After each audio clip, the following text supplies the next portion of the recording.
Welcome to Quilt Remix, where we take a vintage pattern and give it a modern twist. Now what that means is we're going to be looking at a classic pattern and we're going to be putting a modern spin on it, or maybe just a unique spin on it, or just a spin that's you. My name is Kelly Bowser and I blog at kelbysews.com, and I'm on Instagram a lot as Kelby Sews. And with me today I have a guest, Miss Emily Smith. Emily, welcome. Thank you. Tell me a little bit about yourself. Well, I love all things creative, and loving art brought me to quilting about 3 years ago. Wow, only 3 years ago? That's impressive.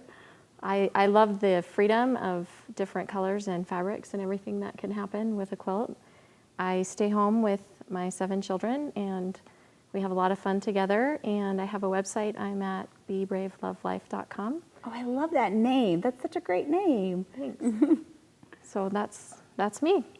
And are you a part of a guild or anything like that in your area? I am part of the Denver Metro Modern Quilt Guild. Oh, awesome. That's a great guild. Yeah, I found a lot of really great friends there. So. That's so good.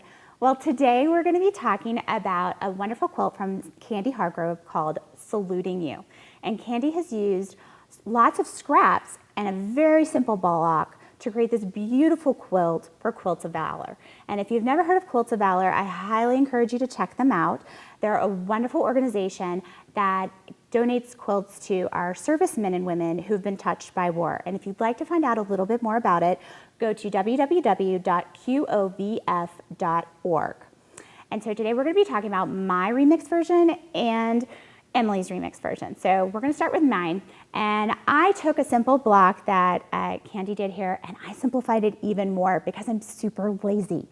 I want to get the least amount of fabric possible and do the least amount of work to hurry up and get my quilt done. So I took her half square triangle units and made a flying geese unit because those are much quicker for me. I kept it scrappy because I like scrappy quilts. Scrappy's cool, and you get to use up a lot of your stash, you know, all those scraps that you put in the bins, and you can just pull out all the fun stuff that you use for other projects and really make something that's unique and special to you. And I have a tiny obsession with rainbows. I love, love, love rainbows. I have to stop myself from making all my quilts rainbows. So I wanted to make a rainbow quilt, and so I pulled out all my precious fabric, like all the stuff that's hard to find or that I only had a little bit of to make this quilt. I did find when making this that with the scale that I used, I needed really smaller scale prints. If you use like really big florals and stuff, it just didn't show up as well.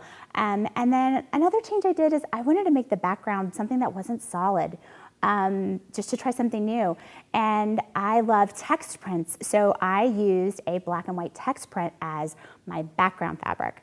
And I also eliminated the border. I think it just sort of, for me, made it a little bit more fresh and a little bit more modern. And so I have no borders whatsoever on my quilt. And then I also changed the direction of the arrows. So on Candy's quilt, I saw arrows going up and down, and on mine I was like, all right, I'm going to change it up a little bit, and we're going to go left to right and kind of follow a path and use the rainbow to kind of create movement in the quilt. And so, Emily, can you tell us a little bit about your remix and what you saw when you looked at the inspiration quilt? Well, I love your quilt, and I love what you did with the arrows. What I found was interesting is that I didn't see arrows at all when I looked at that pattern. I looked at it and I saw mountains. And so for me, I immediately went to what does it feel like to be in the mountains? What kind of colors would I choose? It would be blues and greens and low volume background and light colors for sky. And then I thought, well, I would want a house up there in the mountains for me to go hang out at. So I used the original block. That's the only block I used that was original to the design. And then I added 7 more blocks that I sketched up to create my mountain climbing pattern. And I wanted the outside border of the reds and pinks to catch the colors of the houses so that they wouldn't get lost in the mountains.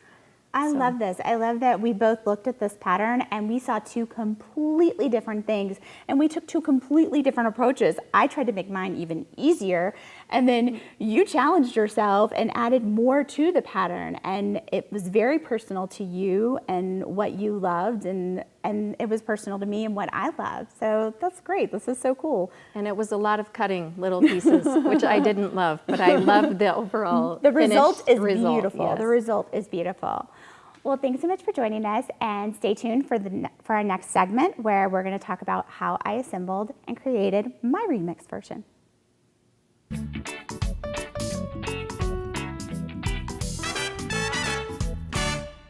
This episode of Quilt Remix Vintage Pattern Modern Twist is brought to you by Baby Lock, for the love of sewing.